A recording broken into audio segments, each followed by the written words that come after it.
এই গরমে ঝটপট রান্না করা যায় এরকম একটা বেগুনের রেসিপি হচ্ছে এই দুধ বেগুনের রেসিপিটা। ভীষণই সহজ আর মানে খেতেও কিন্তু ভীষণ ভালো লাগে। একদম অল্প বেগুন নিয়ে নিয়েছি, 200 গ্রামের মতো বেগুনের অনুপাতে আমি বলছি। বেগুনগুলোকে লম্বা লম্বা করে কেটে নিচ্ছি। চাইলে আপনারা মানে বড় বেগুনগুলোকে যেরকম চাইছেন সেরকম শেপে কেটে করতে পারেন। এবার বেগুনগুলোকে আমি লম্বা রেখেছি, তার কারণ হচ্ছে এতে টেক্সচারটা ভালো থাকে। কারণ আর অনেক সময় হয় না যে অনেক বড় বেগুন, তো সেগুলোকে লম্বা করে কাটা যাবে না, তো সেগুলোকে এরকম একটু স্কোয়ার শেপে কেটে নেবেন, রাউন্ড করে কাটবেন না। রাউন্ড করে কাটলে কিন্তু এই রান্নাটা ভালো হবে না। দিয়ে দিচ্ছি সর্ষের তেল 1 চামচের মতো, তার মধ্যে দিয়ে দিচ্ছি গোটা জিরে ফোড়ন, দিচ্ছি 2টো শুকনো লঙ্কা। এবার এই বেগুনগুলোকে দিয়ে দেবো। বেগুনগুলোকে দিয়ে সামান্য একটু নুন আর হলুদ দিয়ে বেগুনগুলোকে তেলের মধ্যে একটু নেড়ে চেড়ে নেবো।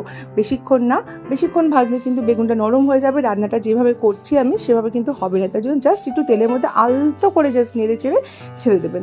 তারপরে দিয়ে দেবেন 1 চামচের মতো ধনে গুঁড়ো, 1/2 চামচের মতো জিরে গুঁড়ো, আর সামান্য একটু স্বাদ অনুযায়ী লঙ্কার গুঁড়ো। লঙ্কার গুঁড়োটা অল্পই দিচ্ছি, কারণ শেষের দিকে এখানে অনেকগুলো কাঁচা লঙ্কা অ্যাড করবো। দিচ্ছি একটু সামান্য একটু হলুদ, নুন, আর স্বাদের ব্যালেন্সের জন্য সামান্য একটু চিনি। এবার এখানে কিন্তু দই, টমেটো এগুলো দেওয়ার কোনো প্রয়োজন নেই।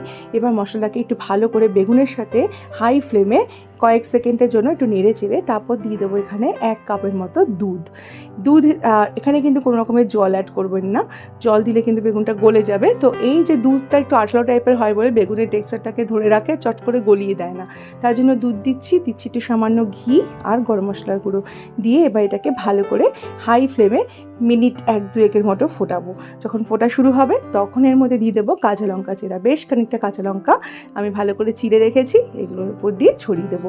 দিয়ে তারপরে কিছুই না, তারপরে জাস্ট একবার জাস্ট আলতোভাবে এইভাবে একটুখানি নেড়ে এটাকে গ্যাস বন্ধ করে নামিয়ে নেব।